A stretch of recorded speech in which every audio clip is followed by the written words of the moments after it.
I got this one from a 2005 Toyota Celica, same with the partial tsunami kit, and I'm going to show you how to replace it. I would recommend unplugging your battery before doing this, even though we're not working with anything electrical, but my 13mm won't fit on here, and I don't have my open-ended 13, so I'm not going to disconnect my battery, but you probably should. For this job, we should only need tools to lift up the car, take the wheel on and off, hold the car up, and 10mm bolts, and also probably some needle nose pliers for the hoses. If you have a manual, make sure your car is in gear so that way it doesn't slide around, and then e-brake is also up. I'm only lifting up one wheel, but I'd rather be more safe than sorry, so I'm just gonna put a brick on that wheel. The other one should be fine. And lastly,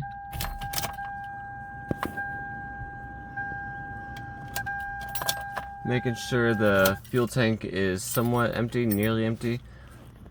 The filler neck is on this side, so whenever we're out of the vehicle upward, the gasoline is going to be on that side of the vehicle. So having it as little as possible to make sure no gas comes out, if any at all, because I don't know if this tank has any way to keep gas from going outside of the tank if the filler neck hose is removed.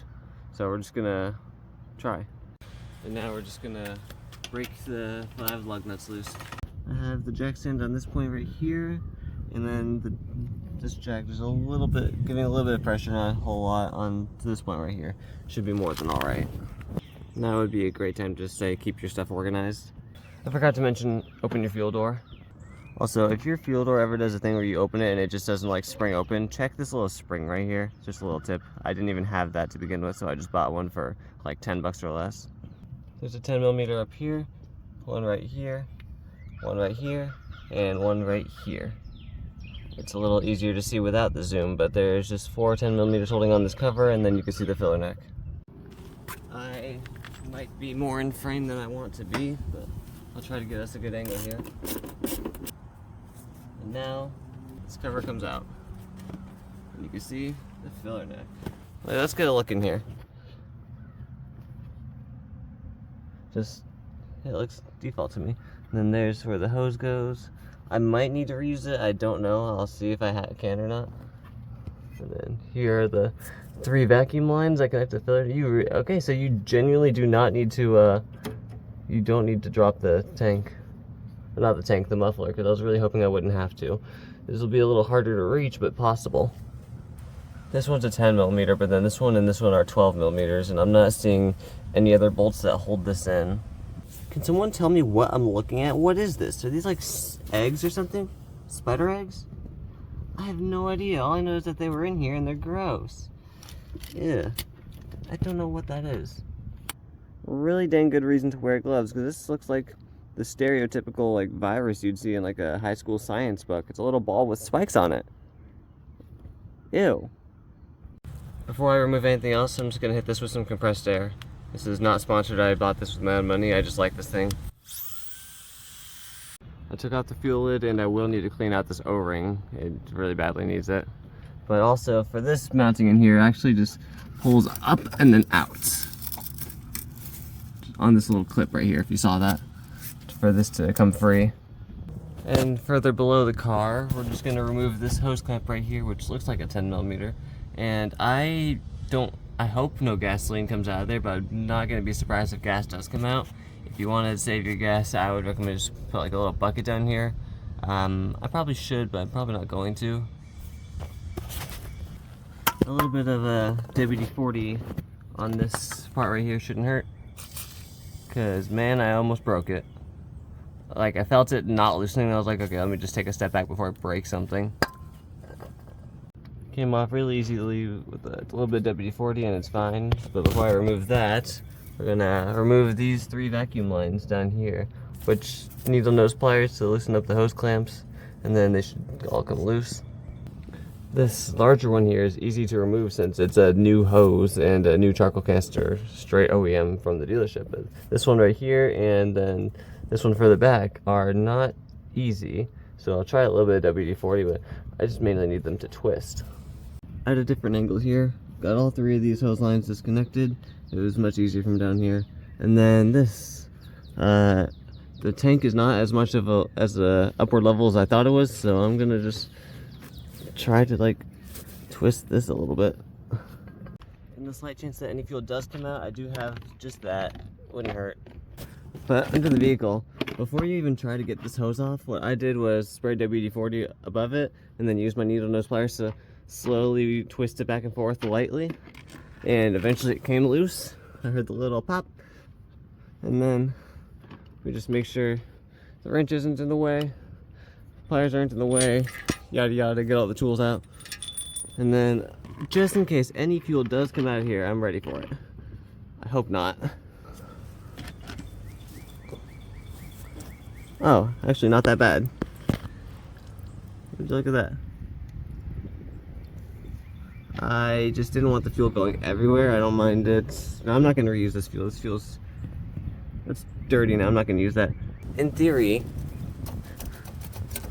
this should just come out. That's loose. That's disconnected. Those are disconnected. I think it's just this now. I think. I don't know if you can see it right behind the... you won't be able to see it. Right behind the sway bar. Right where my thumb is, there is a 10mm that you cannot get with a ratchet, which I don't even know where I put the ratchet at.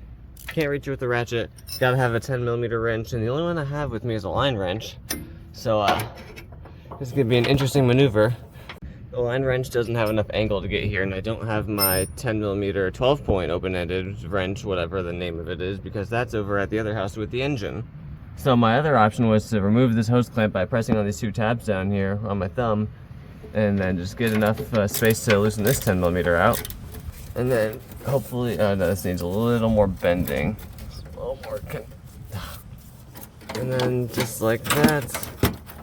Oh geez. This just comes out. And then here's the old versus the new part. I think this one did look a little bit like this. I did clean it up though a lot. And it might just be, oh, is this supposed to like move that much? Maybe. I don't exactly know what would cause an evap leak from this. My guess is just clogged lines. I unclogged all these lines, and I also have the new rubber hose. That's what I'm replacing. But I don't know how, other than clogged lines, this would fail. Yeah, it's ew. Yeah, this thing's just nasty. And then I can't install any of the new part looking like this, so I'm gonna not only just blow it out with this thing, I'm gonna hit that with some soapy waters and spray it a little bit as well. And then I'm not gonna like entirely clean up down here, but I'm gonna make it not look the way it is. Yeah. Oh, and then this needs to just come off. This needs to be cleaned out badly. First off, we're gonna get a paper towel, or maybe like half a paper towel. We're gonna get this O-ring out. I think I could just get it out with my finger. Should be able to. Yeah. Gloves are very nice to have in this case. Very nice. Just like that, the O-ring is out. And I'm just gonna clean it off. I'm gonna clean it off in the running water. A little bit of soap and water. Got all the, I don't even know if that was rust or, that couldn't have been rust. It was something on there. It was gross though. Just gonna dry it off. And then let's see how much the paper towel will do without anything on it. Just to wipe this off, yeah. Wipe it clean. Starting from the top of the thread, working my way all the way down.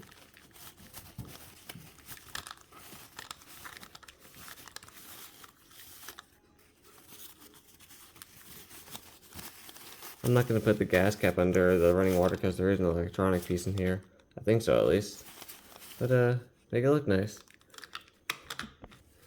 And then we're not going to go crazy with the O-ring lube, but we are going to put some on here. And I don't remember which way the O-ring went on or off, but I think it doesn't really matter. So I'm just going to put some, if it would squeeze out of the thing. Some right there. Some right there. And then just spread it around. Nice equal coating all over the seal. Not exactly the most mandatory step, but I would rather do this than not do it. And then it should just rotate on just like I did taking it off. So I'm just going to rotate it on, and I don't really mind if I get the lubricant on the threads. That's not going to hurt anything. Just like that, the seal is sitting in the spot. The gas cap is ready to go. And then lastly, before I put the hoses back on and install the float neck, I'm just gonna take this thing and blow a little bit of air into each line, just that way, just in case they are clogged.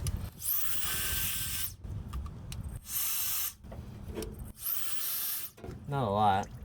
Oh, don't want to do that. Doesn't have to be a lot, just a little bit. The only part from this that I cannot refresh is this one right here, so I'm just gonna disconnect these two real quick. Press on those two tabs, take this piece of plastic. I don't need to take it off, just need to have it right there so I could remove this bolt. And then I'm gonna first try to remove this bracket first off. This bracket I have to get out of the way. And then this bracket down here, I have it opened up all the way, so I'm gonna slide this in here through for it. And then get the hose in that direction. Yeah, that bracket was getting in the way. And then press this up into, nope, I lied. What else is messing with me right now? Get that up in there.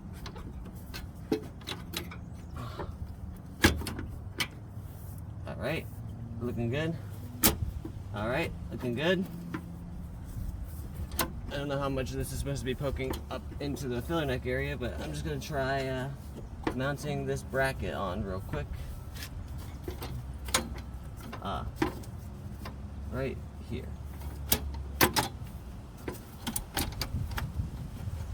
And that one's in place. I'm actually going to do myself a favor and put that bolt in there too, that 12mm, just to make sure that none of this other stuff moves. Just gonna do this.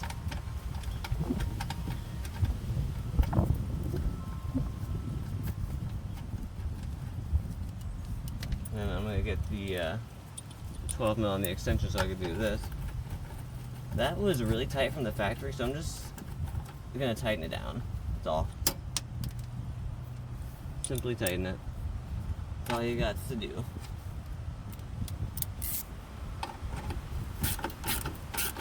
Actually, loosen that up so I can flex the other hoses, because the other hoses might need to flex a little bit.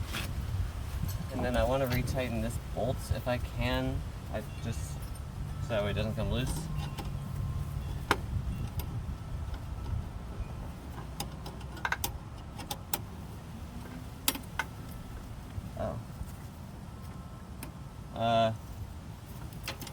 Maybe?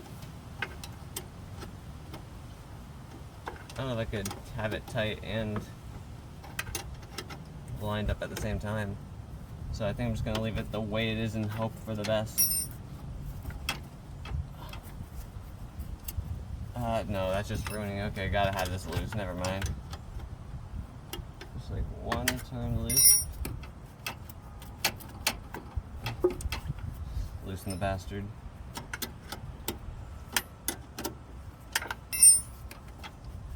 Won't hurt nothing. Hurt nothing, hurt no one. Won't hurt anything. Fine.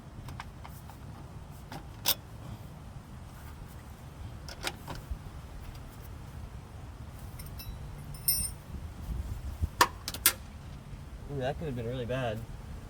As in, like, I would have had to stick my hand into the fuel bucket. I don't know if these tanks have like a drain hole or whatever. I don't really care either. There we go, that's just in there. That's all I needed for now. Both of those loose. And then down here, I'm actually gonna... Ooh, this is gonna be an interesting fit. I mean, they don't need to be like exactly there. But it's more of just as long as I do want the bracket in place. Sorry about the angle here. The best angle we got. That's, unless this bracket moves, I don't think this is gonna fit around too nicely. I kind of just want it to. It doesn't really need to, I just want it to. This next part I know I won't be able to get on the camera. I'm going to just clean up that port down there a little bit, wipe it down, and then I'm going to try to put this hose on there. I'm pretty sure it's too long right now. I'll see if I can fit it on there. If not, I'm just gonna reuse the old one since it's actually not that bad at all. Ooh.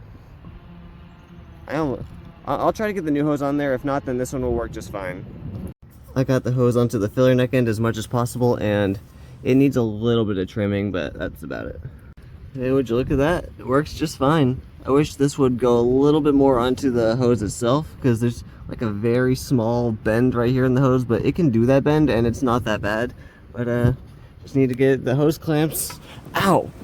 I'm gonna try to get this one on there just a little bit more, but I'm gonna slide the hose clamps on, slide this thingy on, and then it should be good. That should do it. There we go. I made the hose work. Napa with the hose clamps, Napa hose clamps with the eBay hose, and then this thing just staying on there. And it wasn't leaking but while I put the hose on, but obviously a hose clamp would make it not leak forever. But I'm very happy that this worked out. I did have this as the backup plan, since this is some good rubber compared to the one that came on this hose, and it's looking good. And then lastly, we're just going to tighten up these 3 bolts.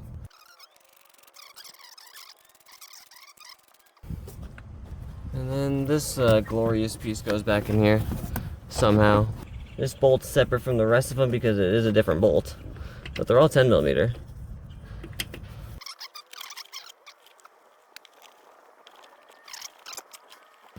There we go. First 10mm, gonna tighten this one down.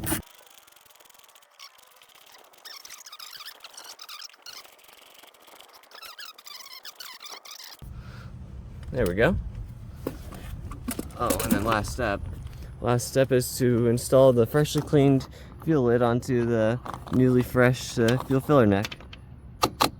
Just like that. And then put this little plastic piece in there. And bam! Fuel filler neck has officially been replaced, and it should be alright. And then don't forget to torque your wheels down.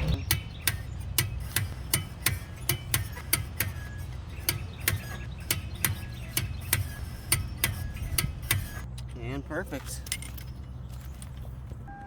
And then the last step for me is to get gas, because that is not the correct information. Well, like, not a lot of it came out, but I still need to go get gas anyways. And don't forget about the brake. You have served your purpose. Go back into the nature. And that is how to replace the fuel filler neck in your Toyota Celica. If you found this tutorial helpful, like and subscribe. It would mean a lot to me.